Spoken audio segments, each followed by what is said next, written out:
बहुत दर्द था। ऐसा लगता था जैसे कोई जिस्म खींच रहा हो, जैसे बदन में कोई रगड़ चल रही हो। मैं पूरी ताकत से चिल्ला रही थी। मेरे मुंह पर हाथ रखा हुआ था।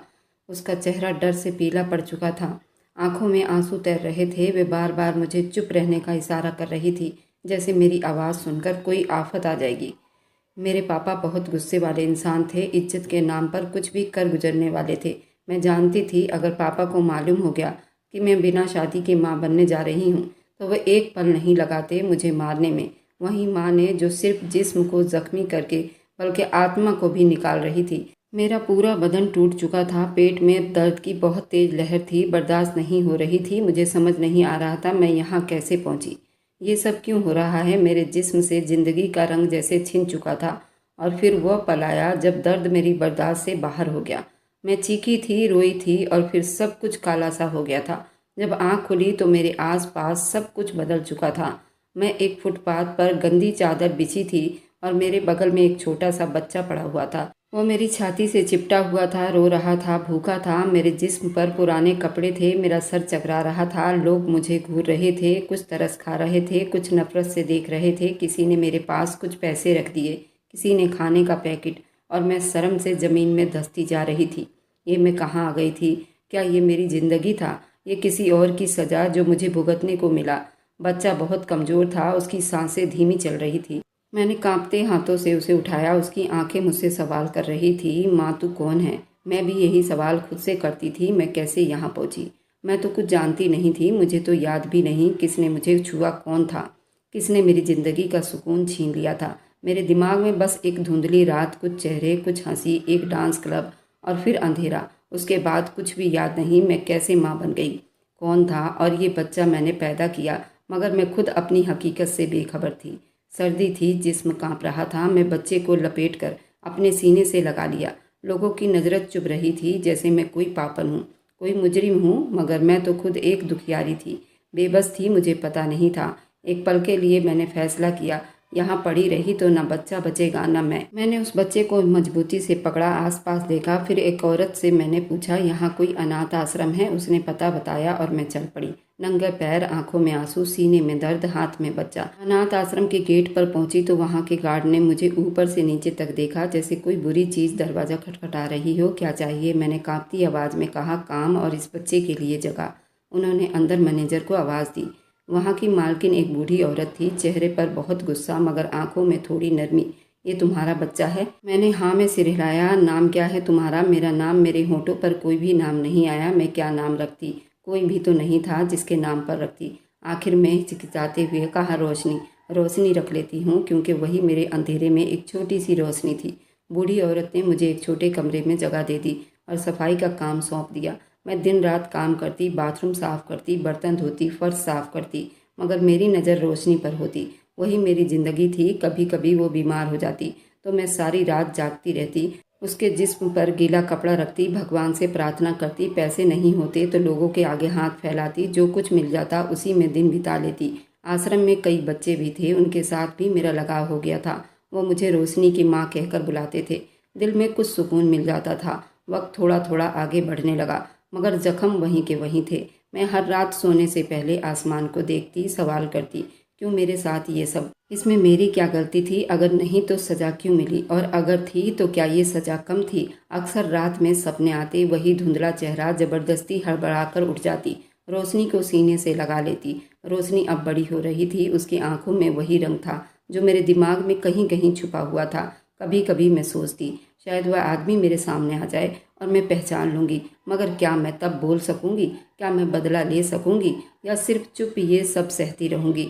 वक्त की सुई जैसे पीछे घूमने लगी थी। मैं अनाथ आश्रम में फर्श पर बैठी रोशनी को गोद में लिए उसे दूध पिलाती रही और मेरे दिमाग में एक एक पल उभरने लगा। वह रात जिसने मेरी जिंदगी का रास्ता बदल दिया था, वही पल जहाँ सब कुछ बिखर गया था। मैं कॉलेज के हॉस्टल में रहती थी। पढ़ाई अच्छी चल रही थी। माँ पापा खुश थे। मुझे इतनी आज़ादी नहीं थी, मगर मुझे सपने देखने की परमिशन दी गई थी।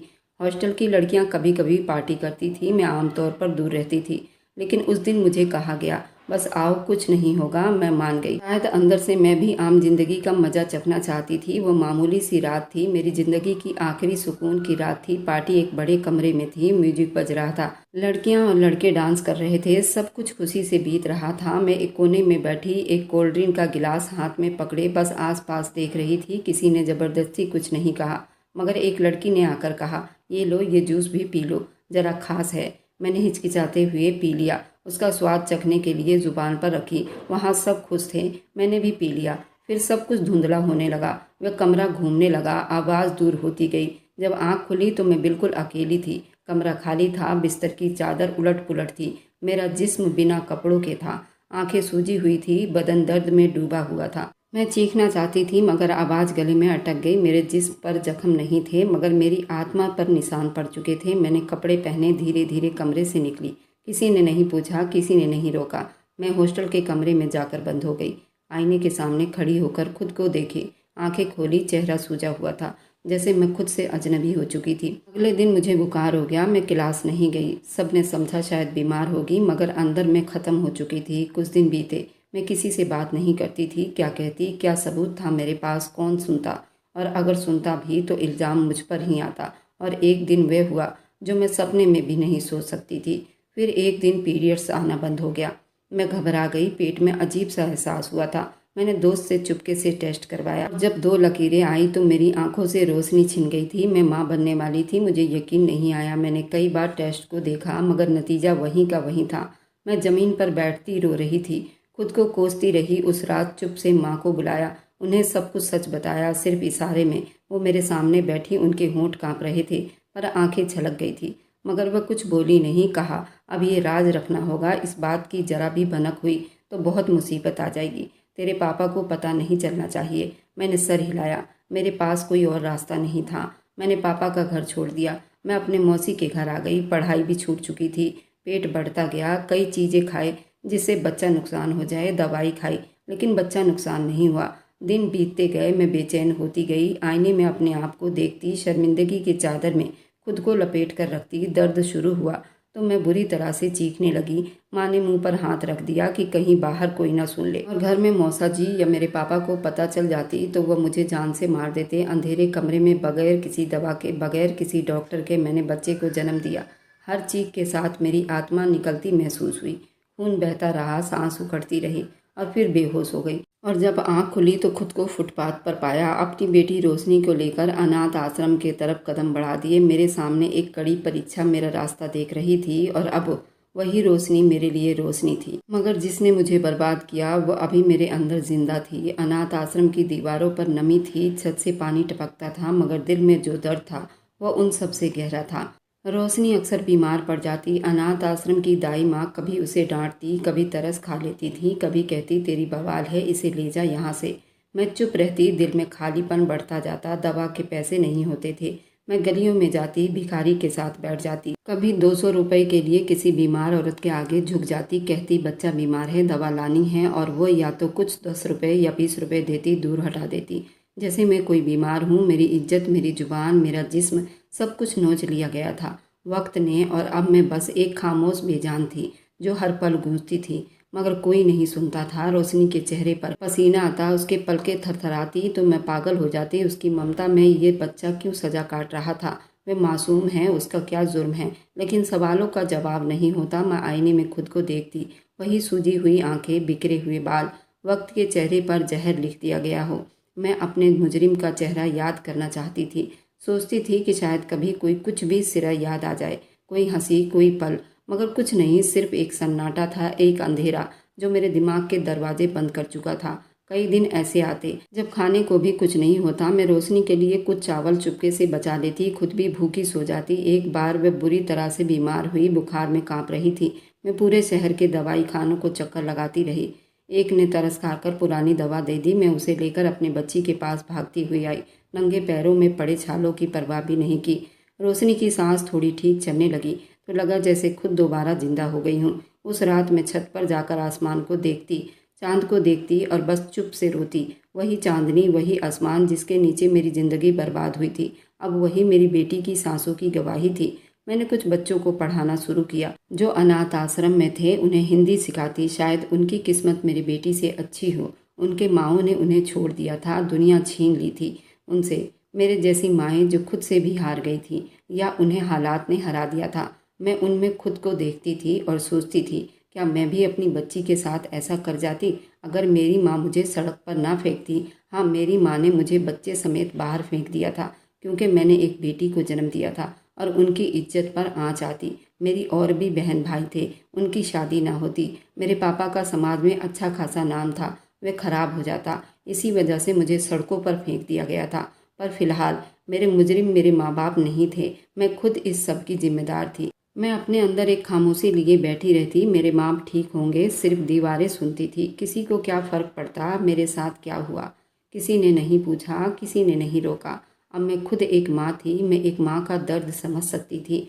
मैंने कभी अपनी उम्र का हिसाब नहीं लगाया, मगर रोशनी के चेहरे से वक्त का अंदाज़ा होता था। वह पढ़ रही थी, मेरी बच्ची मेरी दुनिया। उसके सवाल बढ़ रहे थे। वह पूछती थी, मम्मी पापा कहाँ हैं। मैं नज़रें चुरा लेती। मैं चाहती थी वह एक ऐसी दुनिया में जिए जहाँ पापा एक सपना हो, एक तस्वीर हो, क्योंकि जो सच था वह दुख से भी ज़्यादा खौफनाक था। मैं उसे बचाना चाहती थी, उस सच से जो मुझे अंदर से खा गई थी। रोशनी की आंखों में कभी कभी ऐसी चमक आती थी जैसे वह दुनिया से अलग है।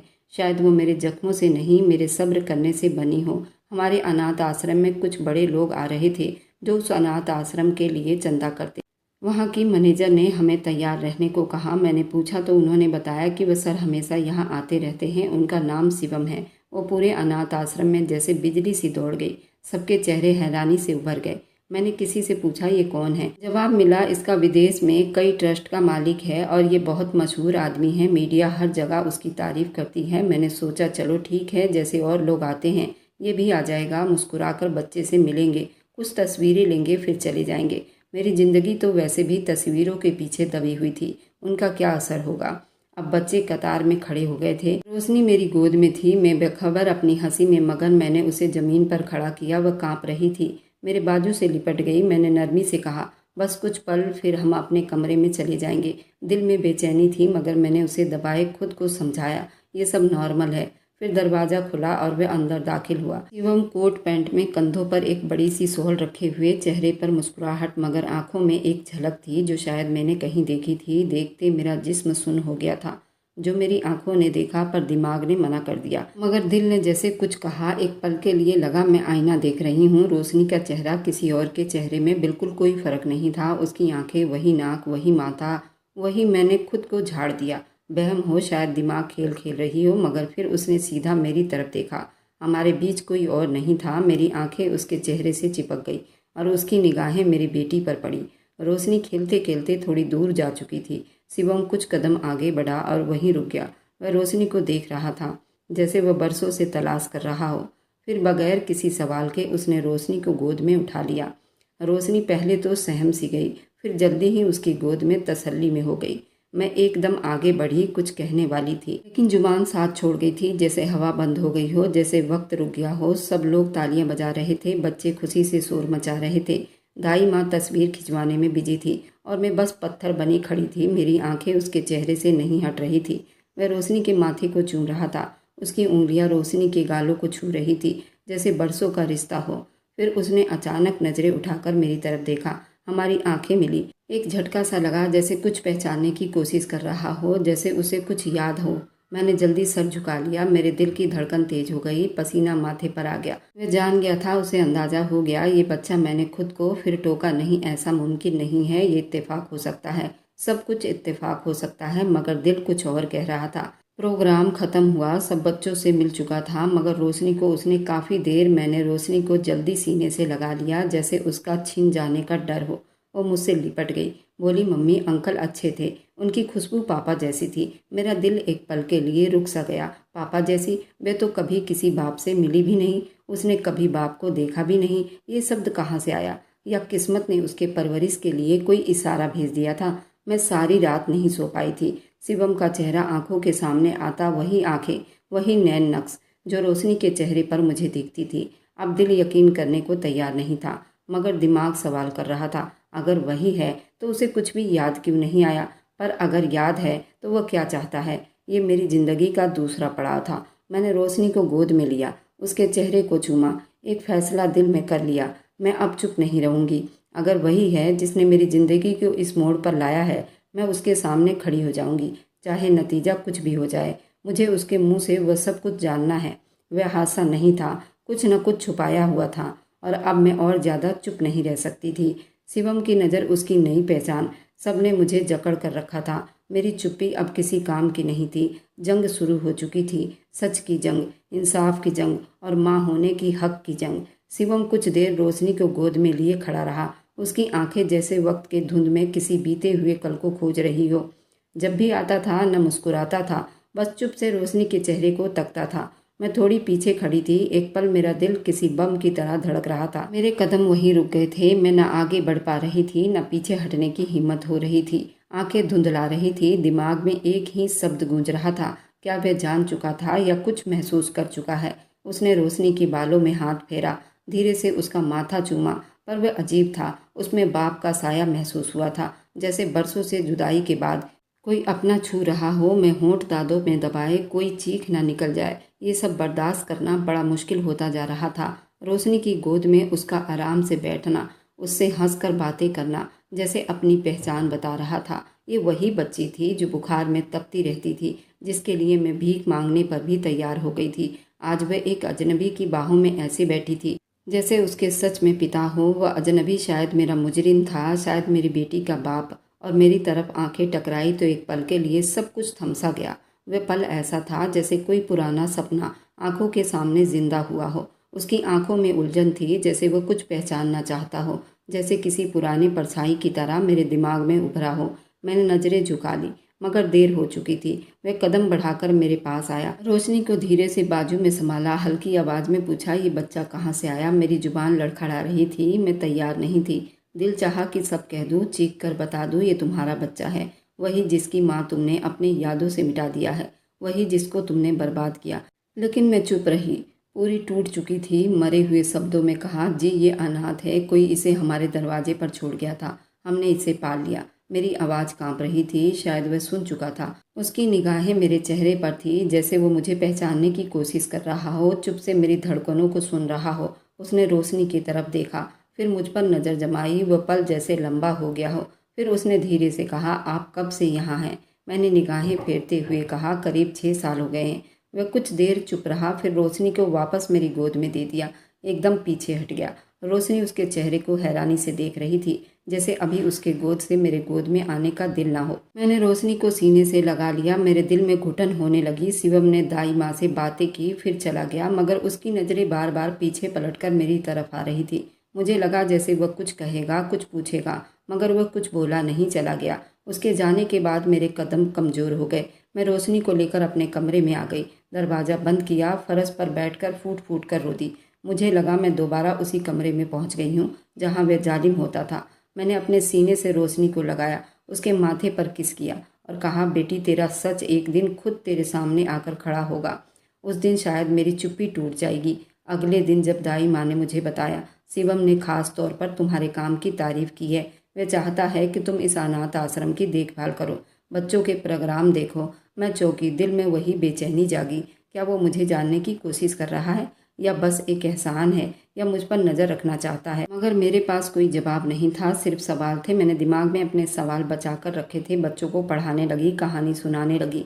हर दूसरे हफ्ते शिवम का अनाथ आश्रम में आना अब रोज का काम बन गया। बच्चों से मिलने रोशनी को हमेशा गोद में उठाता और मुझसे नज़रें मिलाने से कतराता था, मगर मैं जानती थी उसकी नज़रें हर वक्त मुझे तलाश करती थी, जैसे वह खुद को किसी भूले मंजर में देखने की कोशिश कर रहा हो। एक दिन वो मेरे पास आया, वैसे ही अंदाज में जैसे कोई अजनबी बात शुरू करना चाहता हो। आप यहाँ कब से हैं? मैंने जवाब दिया, जब से रोशनी है तब से। उसने गर्दन झुका ली, कहा, ये बच्ची अजीब, इसमें कोई बात है? मैंने धीरे से कहा, हो सकता है, हर बच्चा एक निशानी होता है, किसी याद का। वह चुप हो गया, फिर चला गया, मगर उसके कदमों की चाप देर तक मेरे कानों में गूंजती रही। मेरे दिल में अब सिर्फ डर नहीं था, बल्कि वह दर्द भी था जो फिर से जागने लगा था। मुझे वह रात याद आई, वह कमरा, वो बिखरे बाल, उसकी निशानी मेरे पास मौजूद थी। ये सवाल अब जख्म की तरह अंदर धंसने लगा था, और वह जख्म शायद अब और ज़्यादा दबने से सड़ने वाला था। यह अजीब बात थी, एक अजनबी दर्द एक चुप्पी, एक संबंध 2 शब्दों के बगैर कायम हो चुका था, लेकिन किसी स्वीकार की कोई गुंजाइश नहीं थी। मैं जानती थी कुछ न कुछ होने वाला है, पर्दा उठने वाला है, लेकिन कब और क्या मैं तब भी जिंदा रहूंगी या एक बार फिर कुचली जाऊंगी? शिवम की आंखों में वह सवाल था जो मेरे वजूद में पिछले 5-6 सालों से बनकर फैल चुका था। जब वह रोशनी को गोद में लेता, जब उसके चेहरे को चूमता, तो मेरे दिल की दीवारें हिलने लग जाती। मैं चाह कर भी उसके एहसान से पीछा ना छुड़ा पाती थी। शायद वही जिसने मेरी जिंदगी को एक पल में बर्बाद किया था। उस दिन वह चुप खड़ा था, कुछ पूछना चाहता था मगर शब्दों को तलाश कर रहा था। उसके जाने के बाद मैं अकेली बैठी थी। रोशनी सो चुकी थी। उसके सोते चेहरे को देखते हुए मेरी सांस रुकने लगी। वही आंखें, वही चेहरा, वही हंसी, सब कुछ बिल्कुल शिवम जैसा था। वक्त ने मेरे जख्मों पर मिट्टी डाल दी थी, लेकिन अब वो मिट्टी उड़ने लगी थी और उस मिट्टी के नीचे जो सच दफन था वह अब खुद चीखना चाहता था। यादें दबाई जा सकती थी, मिटाई नहीं जा सकती। और उस रात की यादें जैसे मेरे ख्याल में चिपक गई थी। मेरे लिए ये सच एक फंदा बन चुका था। मैं जानती थी अगर शिवम उस याद को स्वीकार नहीं करेगा तो मैं क्या कर सकूंगी। मेरे पास कोई सबूत नहीं, कोई वीडियो कॉल और कोई आवाज़ नहीं। वह सिर्फ जख्म और रोशनी सबसे बड़ा सबूत थी। उसका चेहरा हर रोज़ मुझसे सच बोल रहा था, मगर क्या ये सच दुनिया को सुनाया जा सकता था? क्या वह इस बात को मान लेगा? ये उल्टा मुझ पर ही इल्ज़ाम लगा देगा। रात की चुप्पी में मैं अपनी बेटी को सीने से लगाकर सोती, उसके माथे पर हाथ फेरती और सोचती शायद किस्मत ने इंसाफ का एक रास्ता रखा है। शायद वह पल दूर नहीं जब सच खुद सामने आ जाएगा। मैंने अपने अंदर की कमजोरी को ताकत में बदलना शुरू कर दिया। खुद को संभाला, बच्चों को पढ़ाना शुरू किया। रोशनी के साथ वक्त बीतता गया। हर बार शिवम आता मैं खुद को मजबूत कर लेती। अगर कल को मुझे सच कहना पड़ा तो मैं झुकूंगी नहीं। अब वक्त था कि मैं खुद से सच को छुपाना बंद करती, क्योंकि सबसे बड़ी परेशानी यही है कि सच को छुपाया गया, बल्कि ये है कि उसे जानने वाला कोई नहीं था। मगर अब मुझे यकीन होता चला गया। वे पल जब मेरी आंखों के सामने शिवम खड़ा होगा और मैं उसके सामने अपने जख्मों को दिखाऊंगी। शिवम हफ्ते में 2-3 बार जरूर आता था। शुरू में बस 3-4 बच्चों के साथ वक्त बिताता था, मगर फिर अब ये साफ हो गया था कि उसकी दिलचस्पी अब सिर्फ रोशनी में कुछ ज़्यादा थी। अब वो आता सब बच्चों से मिलकर, मगर रोशनी के लिए वो बहुत अच्छे अच्छे गिफ्ट लेकर आता। रंग बिरंगे खिलौने लाता, गर्म कपड़े, चॉकलेट, कभी कभी कहानियाँ वाली किताबें। रोशनी को गोद में उठाता, उसके साथ खेलता, उसकी हंसी पर मुस्कुराता और फिर मुझे एक गहरी नज़र से देखता था। ऐसी नज़र जिसमें सवाल भी होते थे। मैं खुद को रोकने की कोशिश करती रही। जितना भी पास आता मैं उतना ही पीछे हटती रही। रोशनी को बाजू में समेट लेती, उसके सामने दीवार बन जाती। मैं अपने आप को हर बार याद दिलाती, ये वही आदमी हो सकता है जिसने मेरी ज़िंदगी बर्बाद की है। मुझे उस पर भरोसा नहीं करना चाहिए, लेकिन दिल ऐसी बातें कम ही मानता, खास तौर पर जब सामने वाला दिन ब दिन आपके सामने सहाय हो। शिवम मेरी हर बात सुनता था, बच्चों के समस्याओं को दिलचस्पी से लेता, अक्सर ऐसे सवाल करता जिसे लगता वो मेरे बारे में और ज़्यादा जानना चाहता है। रोशनी को बुखार तब हुआ, किसी दवा से ठीक नहीं हुआ। तुमने पढ़ाई कहाँ तक की? तुम यहाँ कैसे आई? मैं ज़्यादातर सवालों के जवाब थोड़ा कम देती थी, खुद को अलग रखती थी, मगर सच ये था कि मेरे अंदर एक जंग चल रही थी। उसकी आंखों में सच्चाई दिखाई देती थी, ऐसी सच्चाई जो वक्त के साथ पक्की हुई थी, जो झूठ का बोझ नहीं उठा सकती थी। मुझसे कुछ भी छुपाने वाला नहीं था, लेकिन फिर भी मैं हर पल चौकन्नी रहती थी। मैंने बरसों खुद को एक खोल में बंद रखा था, एक जख्म जो बराबर मेरे दिमाग में चल रहा था। उसे किसी के सामने खोलने का मतलब था दोबारा खून बहाना। मगर हर मुलाकात के बाद मेरा खोल थोड़ा थोड़ा कमजोर पड़ता जा रहा था। रोशनी अब उसे अंकल कहकर बुलाती थी। हर बार उसके लिए कोई चीज़ लेकर आता था, अपनी ताज़ा कहानी सुनाता। वो मोहब्बत जो रोशनी ने कभी किसी बाप से नहीं पाई थी। मेरे लिए ये मंजर बर्दाश्त भी नहीं हो रहा था। मैं उसे रोक नहीं सकती थी और ना स्वीकार कर सकती थी। मेरी बेटी ने अपने मुजरिम बाप को ही बाप मान लिया था। एक दिन शिवम ने मुझसे कहा, कभी कभी मुझे लगता है ये बच्ची मेरी है।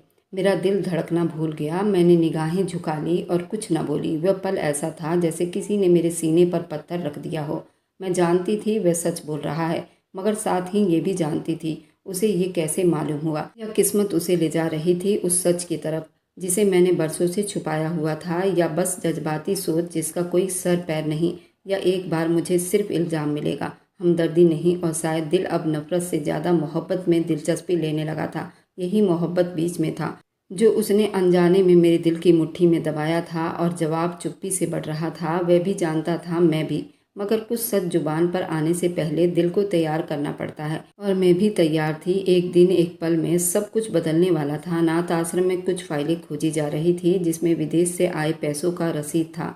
दाई माँ ने कहा, जिया तुम पुरानी अलमारी की छटाई कर दो, सालों पुराना रिकॉर्ड है, शायद वह रसीद मिल जाए जो गुम हो गई है। मैंने धीरे से अपने बाजू ऊपर किए उस कागज के ढेर को छांटना शुरू किया। फाइलें बहुत गली पड़ी थी, कई पर दीमक के निशान थे, कुछ पन्ने मुड़े हुए थे। सबको अलग कर रही थी। एक क्रीम कलर की फाइल थी जिस पर किसी पुराने दानी का नाम लिखा हुआ था। उस फाइल को खोलते हुए मैंने कुछ खास सोचा भी नहीं, लेकिन कुछ पन्ने पलटने के बाद एक सफ़ेद लिफाफा मेरे हाथ लगा। इस पर मार्कर से लिखा हुआ था, कुछ खास कागज है जिसको किसी को पता नहीं लगना चाहिए। मेरा दिल बेचैनी से धड़कने लगा, मगर मैंने हाथ रोके बगैर लिफाफा खोला तो मेरे पैरों तले से ज़मीन निकल गई थी। उस रिपोर्ट पर लिखा हुआ था और उसको मैंने बड़ी ध्यान से पढ़ा। मेरे हाथ पैर कांपने लगे थे, आंखें सुन्न हो गई थी, दुनिया की हर आवाज़ जैसे बंद हो गई थी। कमरा बिल्कुल खामोशी में था, मगर मेरे आसपास सब कुछ सन्नाटे में डूब गया था। वह कागज जैसे मेरे हाथों में जल रहा था। वे शब्द मेरे अंदर चिंगारियां बनकर उतरे जा रही थी। सांस लेना मुश्किल हो गया। मुझे लगा अगर मैं बैठी ना तो गिर पड़ूंगी। मैं जमीन पर बैठ गई। ठंडी फर्श ने मेरे बेजान टांगों को सहारा दिया। ये सच था जो शक वर्षों मेरे दिल में था, वह अब कागज पर छपकर मेरी नज़रों के सामने था। शिवम मेरी बेटी का बाप था। वह आदमी जो हफ्ते में 3 बार मेरी बेटी से मिला था, जो उसकी मुस्कुराहट पर बड़ा गर्व महसूस करता था, वही उसका असली बाप था। मेरे दिमाग में धमाके होने लगे थे। वह रात याद आया, जूस का गिलास याद आया, धुंधला सा दिमाग में उभरा था। एक तस्वीर दिमाग में धुंधलापन याद आ रहा था। अब उस तस्वीर के नीचे एक नाम लिखा जा चुका था। सिर्फ मेरे अंदर शोर उठा था। मैंने दीवार का सहारा लिया, उन कागजों को दोबारा पढ़ा जैसे किसी ने झूठा रिपोर्ट बनाया हो। शायद यह किसी साजिश का हिस्सा हो। हर नंबर, हर सिग्नेचर हकीकत थी। वो फाइल अनाथ आश्रम की पुरानी अलमारी में क्यों थी? किसने ये टेस्ट करवाया था? कब? कैसे? मुझे लगा शायद किसी नौकर ने शक में आकर ये जांच करवाई हो। शायद वह हकीकत तक पहुंचना चाहता हो, मगर मुझसे कहने की हिम्मत ना हुई हो, और उसने ये राज फाइल में दफन कर दिया हो। मैं वह फाइल लेकर देर तक सोचती रही। क्या करूं? शिवम को बताऊं? उससे सवाल करूं? चीख कर कहूं कि तुम मुझे ये सब छुपाते रहे? या उसके चेहरे पर उभरने वाली वो सच है, वह जो बार बार रोशनी के पास आता है, उसमें अपनी पहचान ढूंढता रहता है? क्या वह हकीकत में, या ये सब एक खेल था? मैं अंदर से टूट चुकी थी। अब नफरत की जंग, एक रिश्ता सा महसूस होने लगा था। वही मेरे जख्मों का असली मुजरिम था, अब मेरी बेटी का बाप था। मैंने रोशनी को अपने बगल में सुलाया। उसकी नींद गहरी हुई। मैं उसके माथे को सहलाती रही। वह अंदर ही अंदर पल में कुछ नया ढूंढ रहा था।